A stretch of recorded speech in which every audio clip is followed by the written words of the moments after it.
Merhaba arkadaşlar, yeni bir video ile karşınızdayız. Bugün İran'ı konuşacağız. İran neresidir? Para birimi nedir? Yüz ölçümü ne kadardır? İnsanları hangi dili konuşur? İran hakkında genel bir bilgi vereceğiz. Enteresan bilgilere sahip olmak istiyorsanız videoyu sonuna kadar izlemenizi tavsiye ederim. İsmim Ferşat, arkadaşım İbrahim'le beraber her hafta 8. Hal kanalında yeni videolar yayınlıyoruz. Bu videolarda dünyamıza ve etrafımızda olan olaylara yeni bir bakış açısı sunmaya çalışıyoruz. Şimdiye kadar kanalımıza abone olmadıysanız lütfen kanalımıza abone olun ve zil tuşuna tıklayarak da yeni videolarımızdan haberdar olabilirsiniz.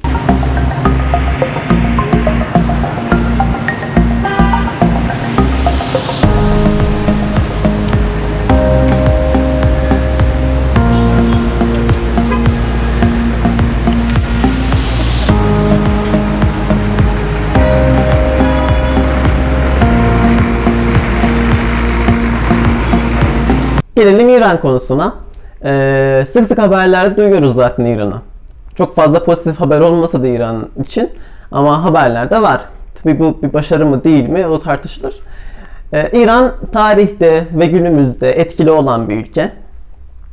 Ve o yüzden belki tanımamız gereken bir ülke olduğunu düşündüğümüz için böyle bir video veya video serisi yapmaya karar verdik. Benim isim Ferşat, söylediğim gibi İranlıyım. Arkadaşım İbrahim de İranlı. Kaç aydır Türkiye'de yaşıyoruz. İşte Türkiye'ye taşındık. İzmir'de yaşıyoruz daha doğrusu. Ve buradaki insanların çok fazla İran'ı tanımadığını gördük. Yani genel olarak Türkiye'de. Halbuki iki ülke tarih boyunca çok iç içe olmuş iki ülke. Hem kültürel anlamdan hem politik açıdan hep beraber yaşamış iki ülke. Ve biz de şaşırdık aslında. Bu kadar tarihte birlikte olan iki ülke niye günümüzde insanları tanımıyor birbirine? Ve tanıdığı zaman da bazı ön yargılarla tanıyor. Asıl hedefimiz, asıl amacımız bu videolardan, ki haftalık yapacağız bu videoları aslında. Bir hafta, iki haftada falan İran hakkında seri videolar yapacağız. Bu ön yargıyı kırmak ve İran'ı daha iyi tanıttırmak. Hem sizler için hem bütün izleyenler için dünyanın her yerinden. Şimdi gelelim asıl konuya. İran'ın ismi. Bu isim aslında tarih öncesi kitaplarda da geçiyor. İşte Zerdüştülerin Avesta kitabında da İran Viyeç olarak geçiyor. Ve İran'ın her döneminde İran ismini, ülkenin resmi isminin bir köşesinde görüyoruz. İran ismi hep vardı. Tabii bu ırk değil. Bu da tartışacak bir konu gelecek haftalarda ama İran bir milliyet, bir ülke, bir kültürel merkez, bir kültürel bölge diyelim. 1979 yılından beri, yani İslami devrimden beri İran'ın resmi ismi Cumhuriye İslamiye İran. Yani İran İslam Cumhuriyeti.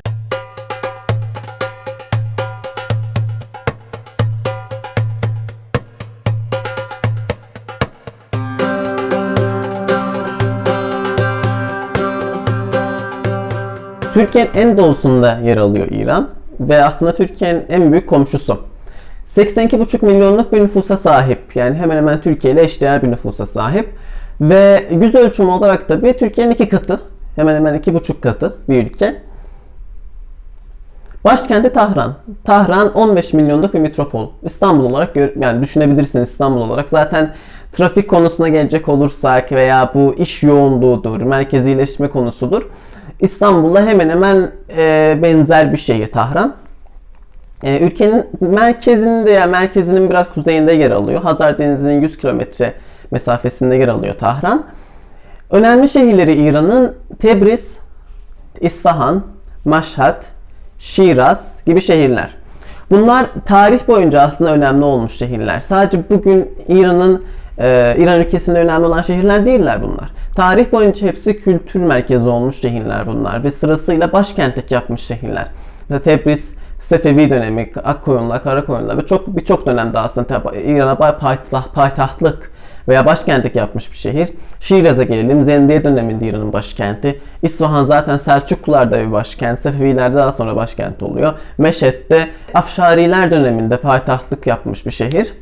Ve o yüzden şimdi bu şehirlerin önemi tarihten geliyor. Yani bu şehirlerin hiçbirisi kurma değil. Yani sonradan gelip kurulan şehirler değiller bunlar. Tabii Tahran hariç.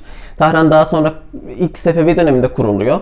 Yani köy olarak başlamış zaten. Daha sonra Kacar döneminde önem kazanıyor, payitahtlığa geliyor. Sonra bütün gelişimlerde, ülkedeki bütün gelişmeler de aslında Tahran'da olmuş oluyor. Ülkenin resmi dili Farsça. Farsça sağdan sola yazılan bir dil ve Arapça alfabetini kullanıyor ülke şimdilik de.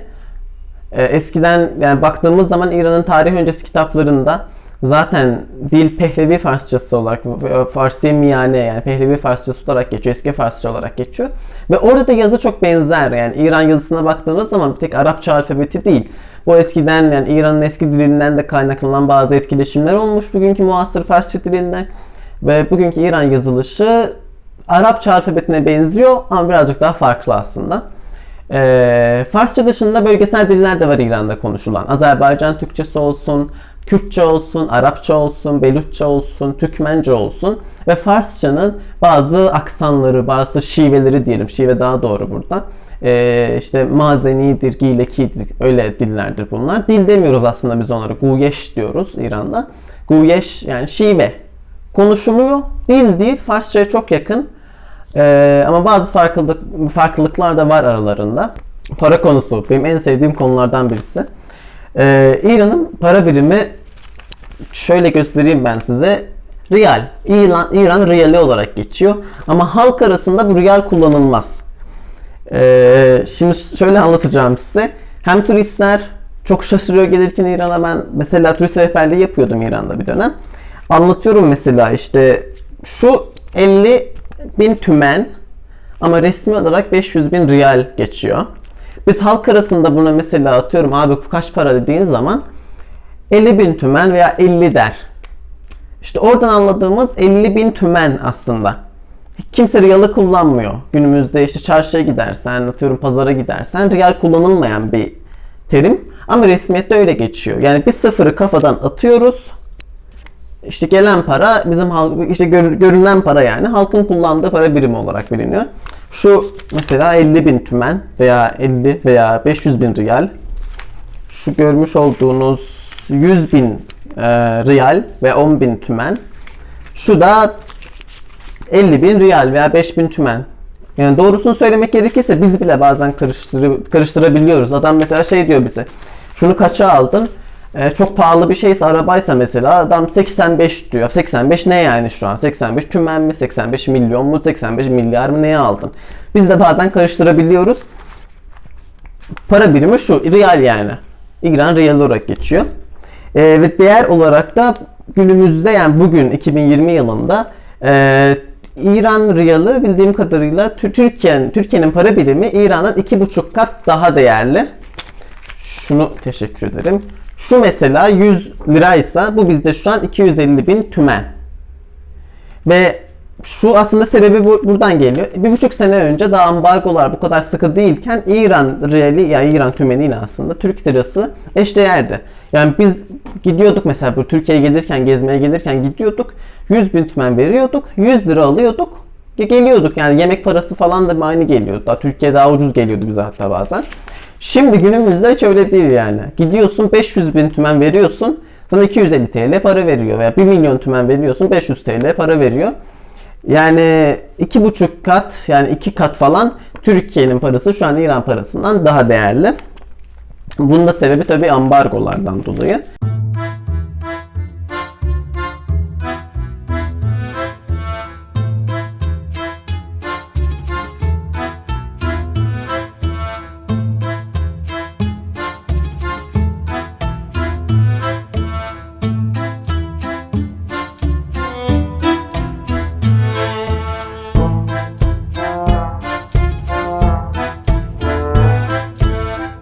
İran'ın resmi dini Şii İslam. Yani İran'da yaşayanların çoğunluğu Şii Müslüman.